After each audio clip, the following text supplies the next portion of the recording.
All right, so I'm trying to figure out what I should record today. What video I should put up on YouTube. What do you guys think? Oh, yeah, you over there? You think it should be the second process video for the Bruno Mars Uptown Funk piece? Yeah? Okay. Yeah, I think, you know what? I think that's what I'm going to do. Okay, I think we can do that. All right. Thanks for the suggestion.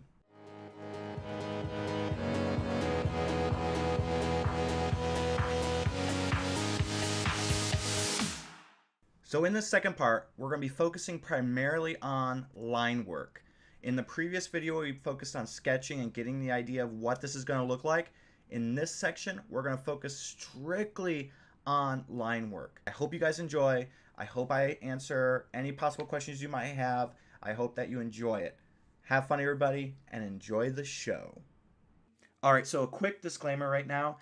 I am basically speaking over this video right now. I'm trying to watch it in live time, and I'm just going to start throwing out things that I do here in the video. Hopefully I can sync them up, but I can't promise you that.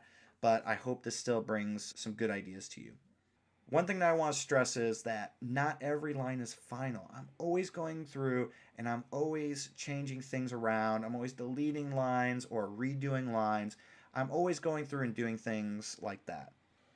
Sometimes you'll notice, specifically in both the sunglasses, the hands, and even the sleeves of his jacket, you'll notice that I'm copying strokes. I'm copying full groupings of strokes. And the reason behind that is simply to save some time and to also keep me sane. Because if I tried to, specifically with the sunglasses, if I tried to create a second lens that looked, perfect and everything like that, I would go crazy. I've done that before. It's taken me forever. So instead what I do is I'll copy, paste, then I'll reflect it, and then I'll distort it or alter it. Something that you will notice a lot in this process, and you'll notice this in a lot of my videos, I'm always using the width tool. Now, as I've promised numerous times over, I will do a video just on the width tool, but for now I'm just going to comment on one little quick thing about it. The one thing that I always try and do is, depending on the length of my stroke, is whether or not I'm going to use a width profile or even what type of width profile I'm going to use. For instance, if I'm creating a long stroke, I'm going to probably remove the width profile.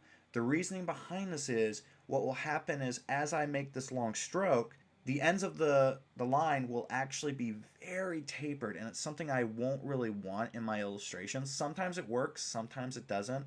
So for the most part, I'll actually remove the width profile completely.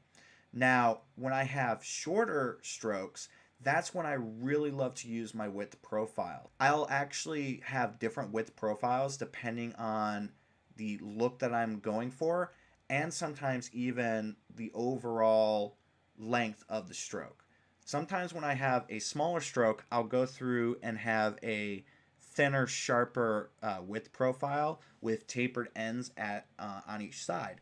Other times, I'll have a more rounded end on one side, and I'll have a tapered end on the other, like what you'll see in most of these lines here. Let's talk a little bit about the brush tool. So I will use probably about 90 to 95% of the time in these type of illustrations, I will use the brush tool.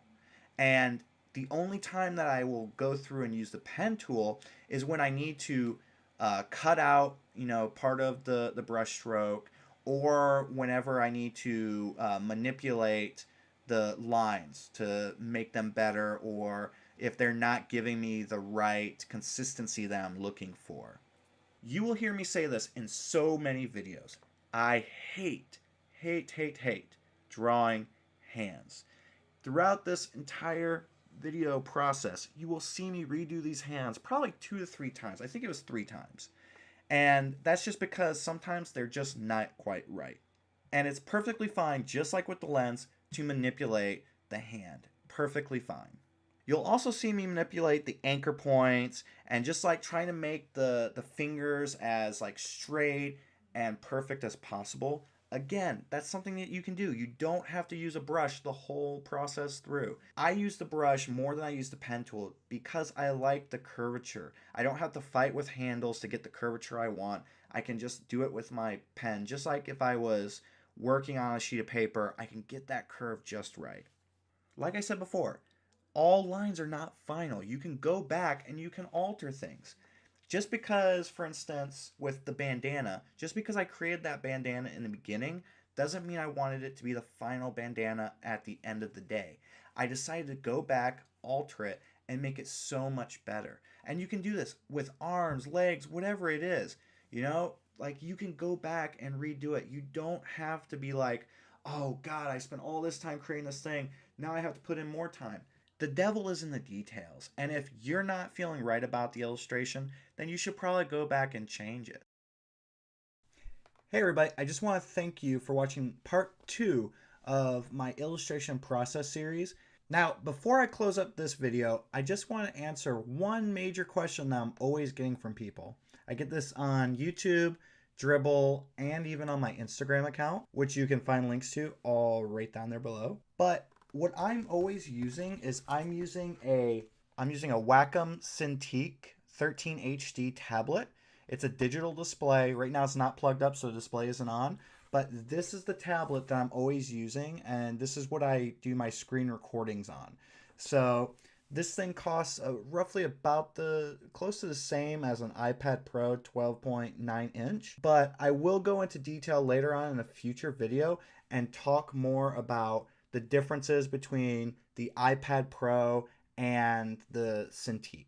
But I just wanted to answer that question. Many people keep asking me about it, and I thought I'd go ahead and answer it for everybody.